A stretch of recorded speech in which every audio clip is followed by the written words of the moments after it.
Alright, welcome back to SouFLoTV again, everybody. It is your host with the most. Come on, let's have a conversation. Let me put my glasses on. And remember, I don't wear glasses. I just like these glasses. Alright? So if I make myself look a little bit more studious, more intelligent, and more refined, as they say, I put on my glasses. Anyhow, this one says that a tearful man apologizes after getting 14 years for killing his 17-year-old baby mother. Alright, listen, we're back on our promo thing again, right? This channel gets about 10,000 videos per day and about an average of 900 to 1,000 new subscribers every month. That's a perfect place to put your business. You have your business, I don't care what business it is. I don't care if you're stripping, I don't care if you're a party person who throw parties, a promoter, I don't care if you're an artist, if you have a cake shop, cook shop, restaurant, whatever it is, you can send your business to me and let me promote your business for you. Promotion goes a long way. Alright, the number is 1-806-587-8953. Right down there, sir. Don't call my number unless it's about business. Whatever package you come with, I will design a price package for you that will work for you. And check this out, I'm not turning anybody away. So call the number, get your stuff promoted right now on SouFLoTV. Alright? Peace.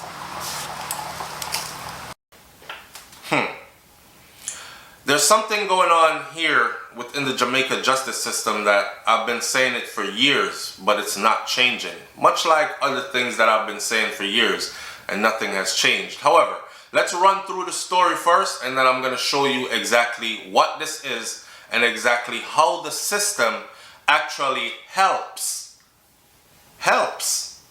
to keep this going, to keep it happening. An Old Harbor man who in 2019 killed the 17-year-old mother of his child and buried her in his duck pen, then went on the lam, went on the run. He yesterday tearfully apologized to her parents after he was sentenced to 14 years and 4 months behind bars at hard labor for manslaughter. Not murder, manslaughter. Now, according to details that were shared during the trial, which took place before the St. Catherine Court, Jermaine Dawkins is his name, and the victim, Alicia Allen, they were engaged in a tempestuous relationship. Them used to fight all the time. People heard them fighting all the time. People seen them fighting all the time, verbally and physically, with frequent fights and quarrels.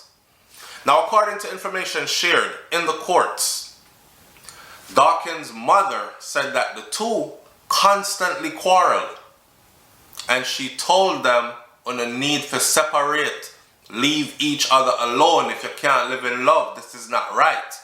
She said that Allen would leave the family home only to return. So Dawkins is the boy, right? And the girl was staying at their home. And when these fights would flare up, his mom would tell her that on the need to separate, can't have this in here, y'all can't be living like this, this is going to turn out bad. The girl would pack her things and leave, right? But then later on she would see the girl back in the place again. Was it that she didn't want to go home? Sometimes you go out there into the world and you find some place to stay and it's not good, but it's way better than what you're coming from.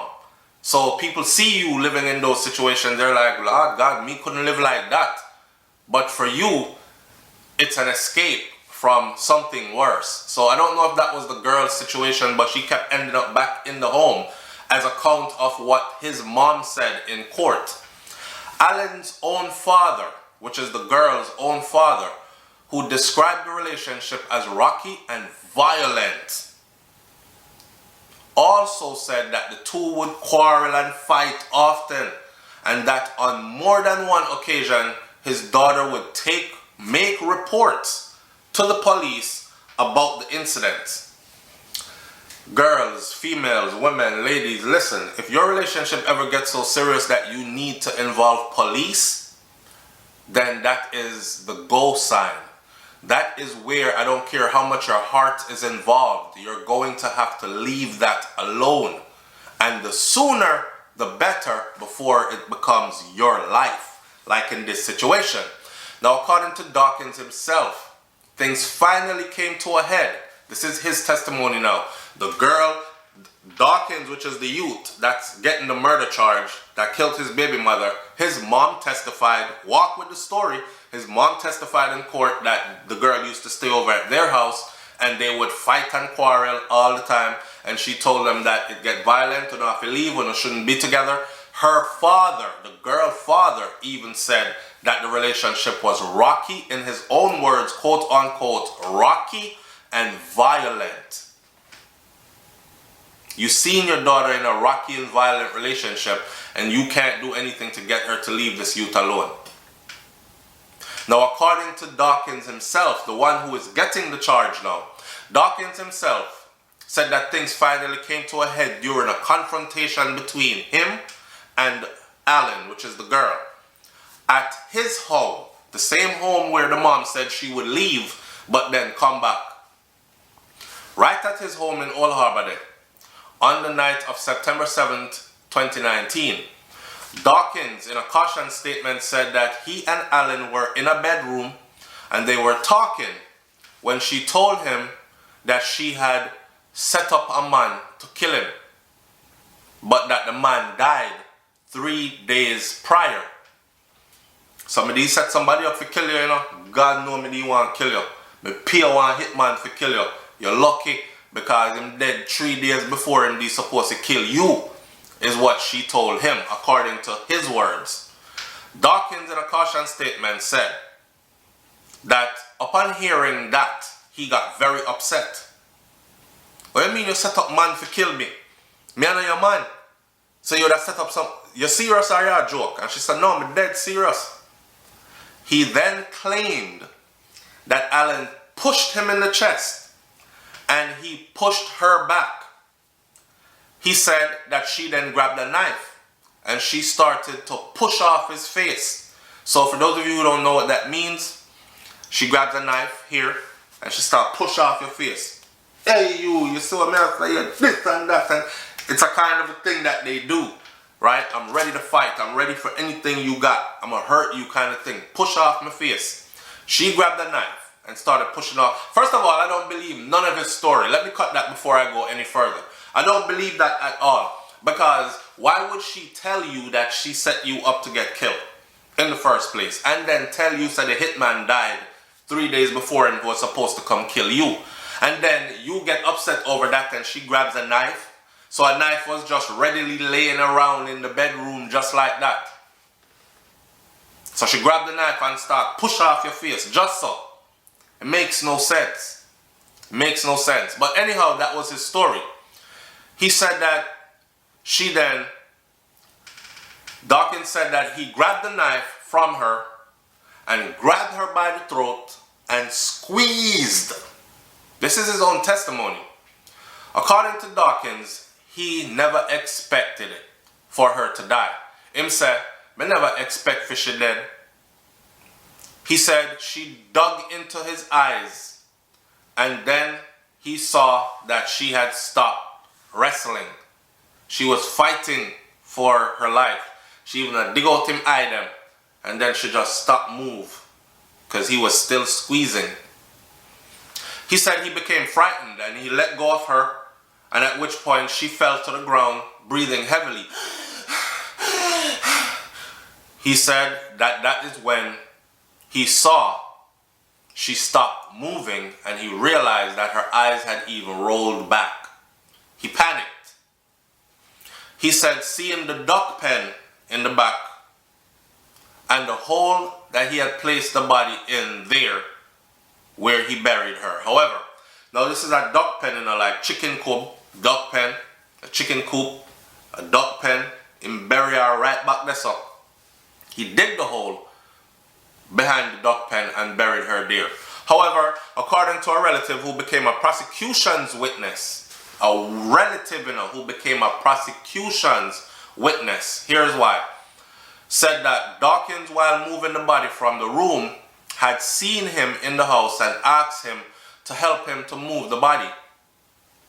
What? The relative claimed that he only saw the feet of the person and he did not know who it was at the time, but he assisted him anyways because he was afraid. As Dawkins had a gun in his hand while he was telling him, but help me move the body, him say him get afraid. Dawkins later on fled the scene. Family members, after not seeing Allen, which is the female, for a while, they began searching for her and they ran into the relatives who told them that Jermaine buried the body. They ran into that same relative who helped him move that body before he went on the run. He ran into their family and they asked him, you seen Simone, you seen the girl? And he said, yes, Jermaine buried her body up a yard. Maybe I did Lisa. Lisa was her name, right? That was Allen's pet name. Her remains were found on September 13th of 2019 and the autopsy revealed that the body had defects on the left side of the neck, the left breast and the right shoulder, but no associated fatal injuries to the underlying organs or blood vessels, and no evidence of trauma such as gunshot wounds or blunt impact trauma. It, however, said other causes of death such as positional asphyxia, pressure on the neck, and other asphyxiated types of death could not be ruled out because those seem like what the possibility is. The cause of death was said to be undetermined.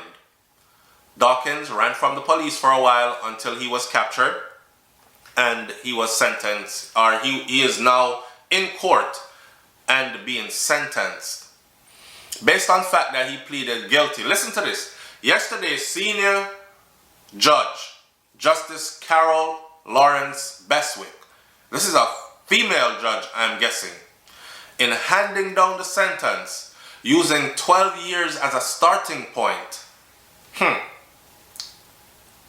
12 years as a starting point. I would have started with 50. Based on the fact that he pleaded guilty and the fact that his age qualifies for a discount. What? Based on the fact that he pleaded guilty and his age qualifies for a discount, taking it down to 7 years. So the fact that he pled guilty and the fact that he qualified for a discount based on his age took it from 12 years all the way down to 7 years already. She, however, said that aggravating factors of how Allen died and how he buried the body left her with no choice but to bring the sentence back up from 7 years to 15 years, minus 8 months that he had already spent in custody since 2019, resulting in the final sentencing of 14 years and 4 months. Well, 2020. 14 years and 4 months. A sobbing Dawkins apologized to the family of Allen who were in the courtroom at the time, and him tell them, say, I'm sorry for causing her death. And her mom broke down in tears.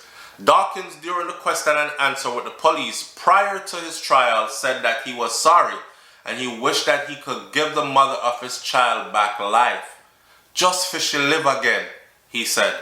Me that give back anything, even my own life, just for she live again, is what he said.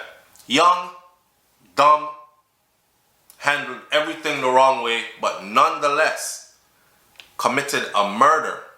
A murder of a female who will now leave behind a child. So the mom is dead, the dad is gone to prison. This is a common story. The dad is gone to prison and the child will be raised by relatives or whoever else out there cares enough to help raise this child. What I don't get is how you commit a murder like this and you end up with just 17 years. or 14 years, sorry, and your age qualifies for a discount. What part of the law is that? Your age qualifies for a discount. You commit murder and end up with 14 years. If he's 20 years old, in 14 years, he'll be 34. And he will walk out of prison in his prime, providing that he is still relatively healthy. He'll be fit and strong enough to live a complete life after, and enjoy life, and enjoy freedom after. I'm still saying they go light on murderers in Jamaica most of the time. And what this does is it sets a precedence. It encourages others to lose self-control. Hey boy, me mash you up, you know. You think me afraid to go to prison? Because they know that they're only going to get about 14 years, 15 years. I've heard people tell people, yo, Uzi, me boss out here and go to prison for 20 years. You think man afraid? For 20 years. They'll go do 20 years at 20 and come home at 40, and with good behavior and whatever else, probably come home and get paroled in 15. Come back a road at 35 years old. To either do it again, or to brag about their prison exploits and wear their bad man badge and them real killer badge. It's not a deterrent. It's not a deterrent. If judge did fling 50, 60, 70 years upon him before eligible for parole, a true life sentence, that would send a message. And the next person who thought about choking their girlfriend until she died over an argument, or beating up them girlfriend constantly, or me want to stab my boyfriend in his chest.